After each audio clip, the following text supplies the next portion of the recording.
महाविकास आघाडीतील जागा वाटपांचा तिढा सोडवण्यासाठी काँग्रेसचे नेते शरद पवारांच्या घरी पोहोचलेत। केसी वेणुगोपाल, प्रभारी रमेश चेन्नीथल्ला आणि शरद पवारांची सध्या बैठक सुरू आहे। कालच्या बैठकीत झालेल्या चर्चेवरती आज पुन्हा एकदा शरद पवारांची चर्चा होते आहे।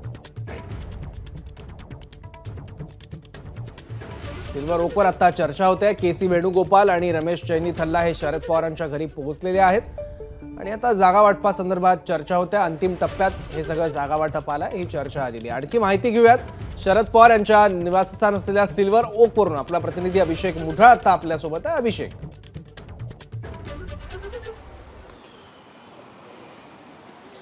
सौरभ, आपल्याला माहिती आहे की एकूणच महाविकास आघाडीमधला जो जागा वाटपाचा तिढा आहे तो अजूनही सुटत नाही आहे।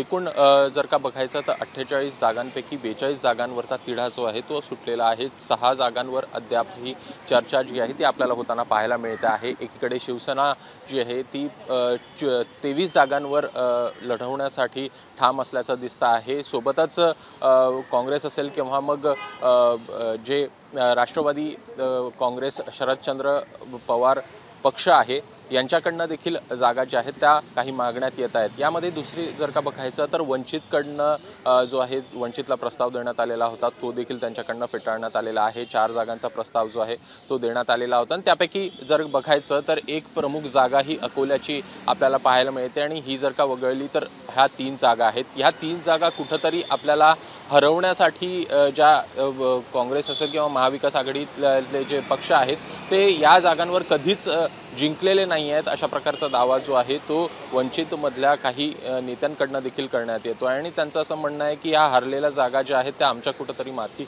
मारल्या जात आहेत। त्यामुळेच या संदर्भात देखील विचार जो आहे तो आपल्याला होताना पाहायला मिळू शकतो। एकूण बाळासाहेब आंबेडकर काय भूमिका घेत आहेत हे बघणं देखील महत्त्वाचं असणार आहे।